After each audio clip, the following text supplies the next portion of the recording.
How's it going, everyone? It is Prashan here, and I have Tucker with me. How's it going, Tucker? Hey, yo, doing absolutely fantastic. It is always a blast to do this with you, and I know you guys are freaking loving these videos. Continue to eat it up as we pump out these meta decks and just great decks to put you through the weekend missions. Well, yeah, for sure. Some top tier decks from some. I don't know if are we top tier players. It depends. I mean, I've been thoroughly just testing a lot of things is the way I'll phrase it this season. I've been testing a lot of lists. Hovering around like I go from like the 1000s to 3000s because I'm testing stuff and trying to figure it out. And this is one of the cards that I tried to figure out, and I just couldn't get them to work. What are your thoughts on Ajax? So I think Ajax is kind of a middle of the line card, not something I would suggest opening for. But if you don't have like the other cards this week, I would maybe try and open. I think we're kind of playing him in an interesting way because there's just so much Airisham right now. Of course, we're hoping with Cassandra next week that's gonna, adjust some of this Airisham stuff. But of course, like even with Cassandra value, they still would have to play some of those cards out to get Ajax value. But I think you just don't have this as a primary win con in a lot of your lists, just as a secondary option, and that's where he has a better, home. Yeah, I think once Cassandra Nova comes out, the stonks on this goes a little bit higher. But as of now, it's just too much work to get him to work. And then, Hmm. especially since he's a 5 cost, that should be a card that's a finisher or close to being a finisher. And it just doesn't feel like it. Like I tried it in Hella, and he didn't. It wasn't like he made the deck over the top. It's just that all right, I could have played another card in this deck, and it still would have worked. Like I didn't even need Ajax, or like I blinked Ajax out of existence for a death, and I'm like, all right, that's better than Ajax. Like I didn't even need Hmm. him. So yeah, I think he's a middle of the road card right now. I'm pretty sure as time progresses and Marvel Snap, he'll have better value. But as of now, he's not that great. So I would save your resources for something else. Full transparency. Full transparency, and it's like, do you play Ajax or do you play Ronin right now? And I feel like that that's a similar kind of, or I mean, just comparably, I think a Ronin and Ajax is a little bit more comparable. Darkhawk is just amazing right now. But I'm just saying, like with Ronin and stuff, Ronin gets a +2 and normally would get over Ajax because you have to afflict both your side of the board and your opponent's side for the Ajax value, and it just doesn't feel as good on curve.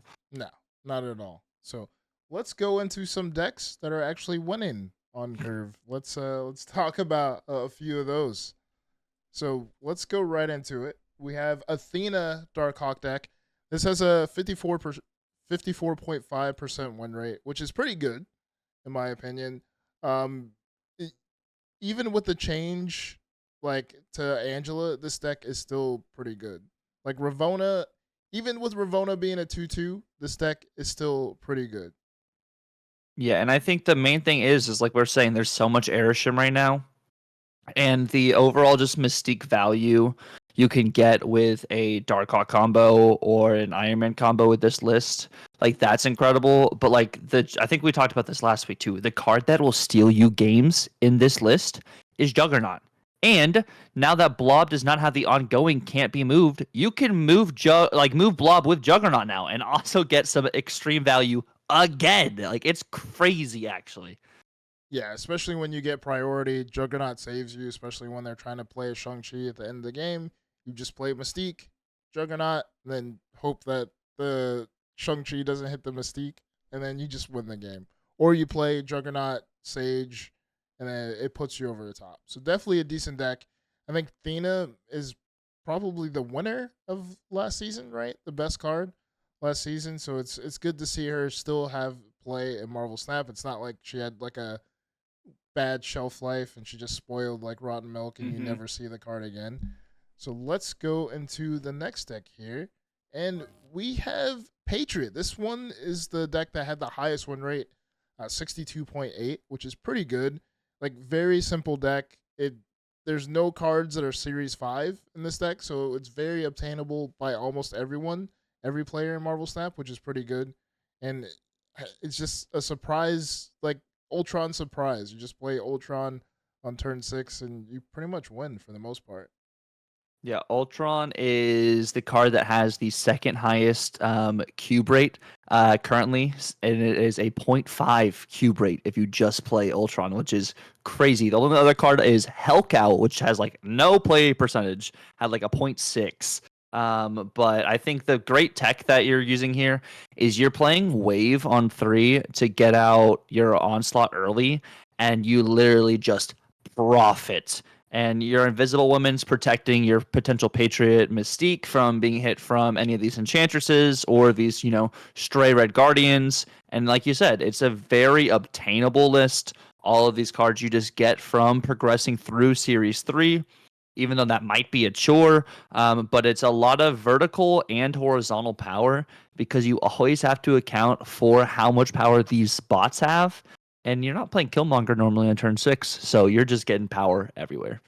Oh yeah. So I think eventually Ultron's gonna get nerfed, and the bots are gonna just go back to being ones. You think so? You think it's that?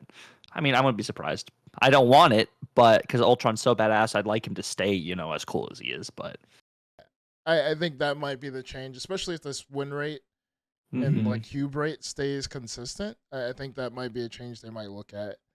But this is a very decent deck, and Wasp too has like value, especially if you have Patriot Mystique out. You have like a free card that could go crazy too and put you over the top. So let's go into the next deck here, and we have some Surfer, some Gwenpool Surfer, 61.1% win rate, which is pretty high, pretty decent. Surfer has always been at the top, and I don't think it's going anywhere anytime soon. Yeah, and I think the really cool thing about this list specifically is in that Gwenpool slot, you may have seen more of a Mockingbird prior to this change. But I think having Gwenpool in here gives you another Absorbing Man target, and there's just so many good hits you can do with Gwenpool that enables you to just go over the top. I mean, Shaw getting hit in your hand with Gwenpool is better than it getting hit with an Okoye or getting hit with a Nakia. And then you just have so many different ways to out-tech your opponent, which is what makes Surfer so good since it is such a just mid-range card. Being able to do all of this, and then you just have your ramp with Hope Summers to be able to do a Surfer and Absorbing Man on turn 6 without having to have an extra turn, or play an ongoing card like Sarah that can't just be countered by Mobius. It just is incredible. And this list right here, like Prashant said, like it's gonna stay in the meta. Surfer's +2, not +3, so I don't see any adjustments there. It's not old Surfer. It's just like you have to think about what you're doing, and it's very matchup dependent. But 61% is crazy. Yeah, that's insane. So this deck doesn't have Wong, it doesn't have Magic.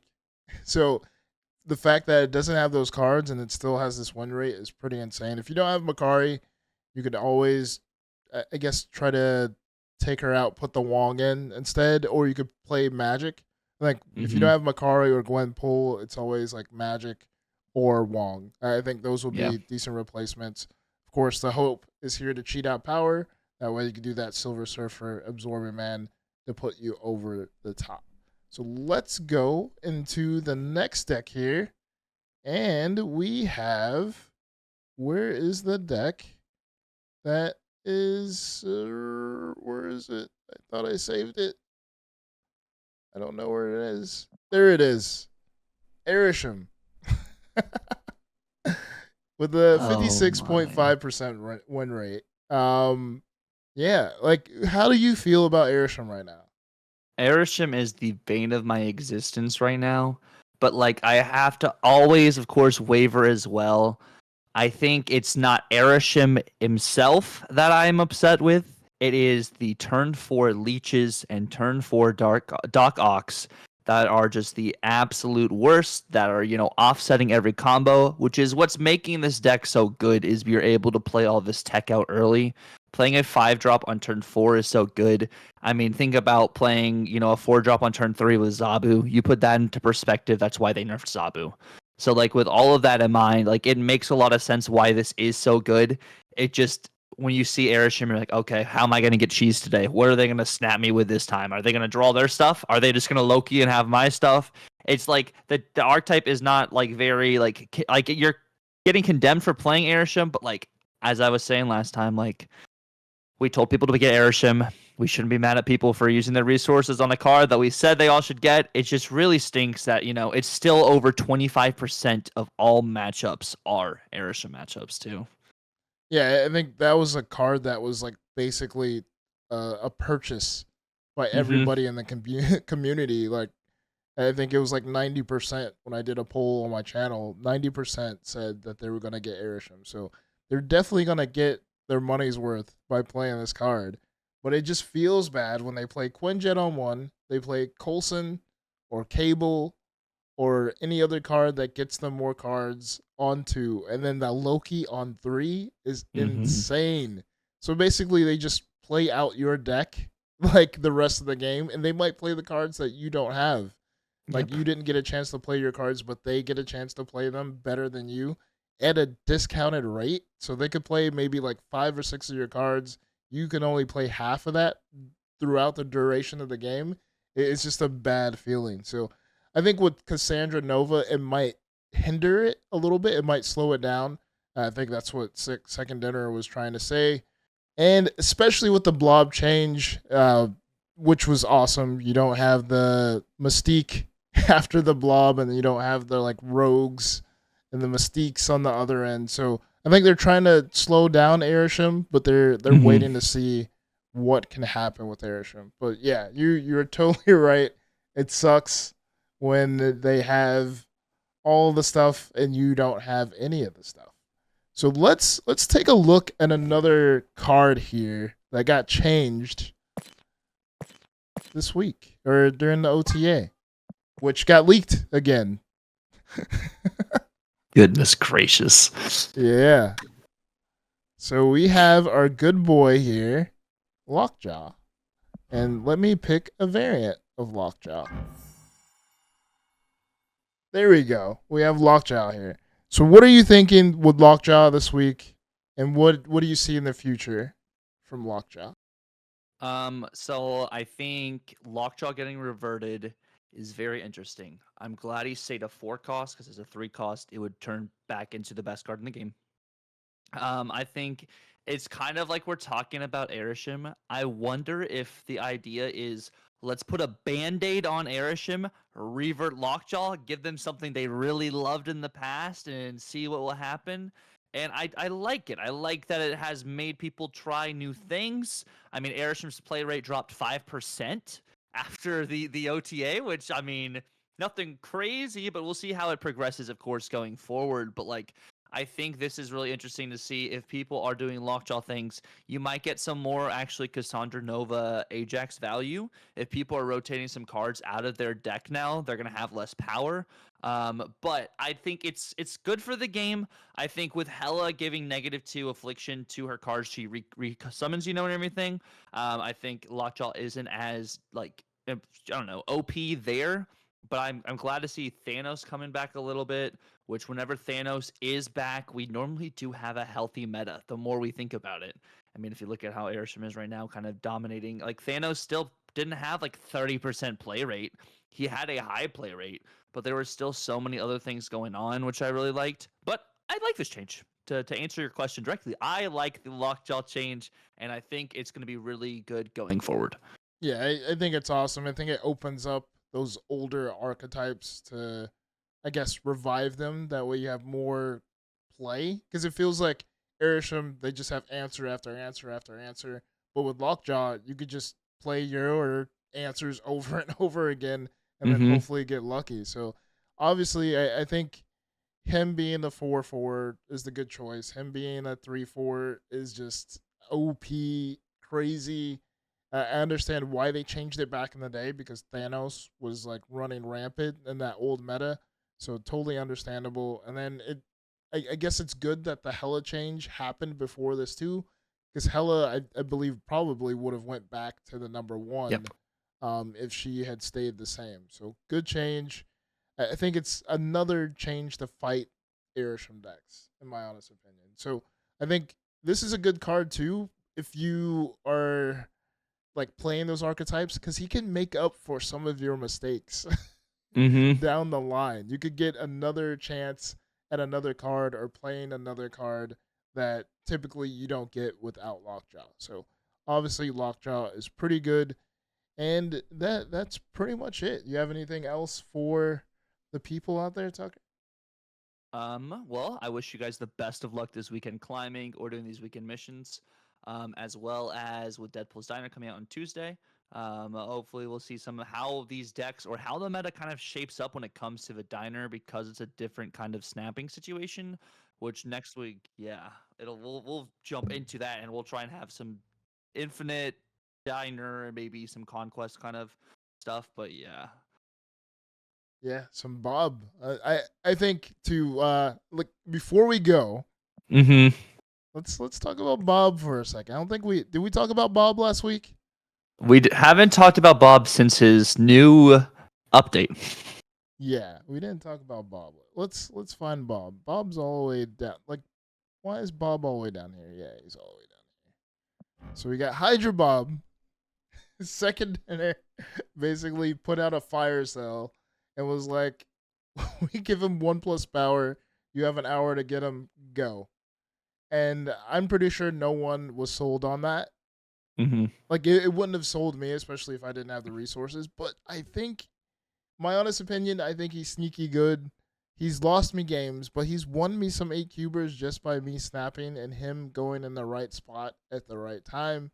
Especially with like Lockjaw too. You could make like with the Lockjaw deck, you could play him. He could be in that Lockjaw lane. You snap, you take him out of the Lockjaw lane. That way you could play another card in there. I think he has some sneaky value. I just think as a Marvel Snap player, you don't want to take those risks, right? You don't want to play Martyr. You don't want to play Hydra Bob. I think Titania is a little bit like iffy too because you don't know what side of the board she's gonna be on. But I think Bob is in that type of category. Yeah, I agree. I think the 1/5 is a really shaky area when we're looking at a lot of these cards that get to 5 just by themselves. Just they have a downside to them. But I do agree. I think Hydra Bob is kind of underrated, and I think people overhated him. You of course play this over Martyr 9 times out of 10 because Martyr will actually go out of her way to lose you the game. And the thing about Hydra Bob's, move condition is your opponent still has to respect the snap. Do they think they can still win if you do other things besides Bob just moving? Is Bob going to move into the right lane? Is it worth them risking 2 cubes instead of 1? Is it worth them risking 4 cubes or 8? Like, I think that's what is a whole mental game.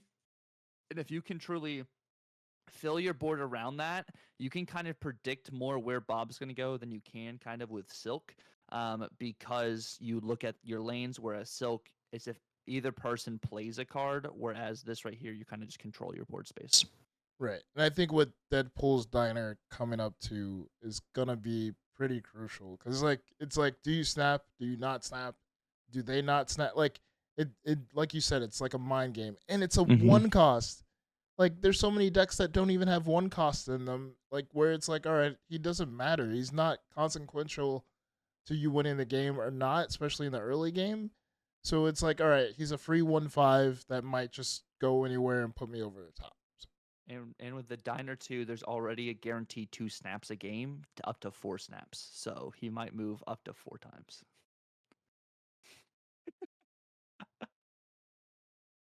Miles value. Yeah. Mm-hmm. Sorry, the 93% of you that didn't get Hydro Bob. So, Excited. yeah, that is it for this week. Thank you guys for hanging out. Thanks you again for chilling with me, Tucker. Till next time, till next week, be safe, keep on snapping, and peace. Snap.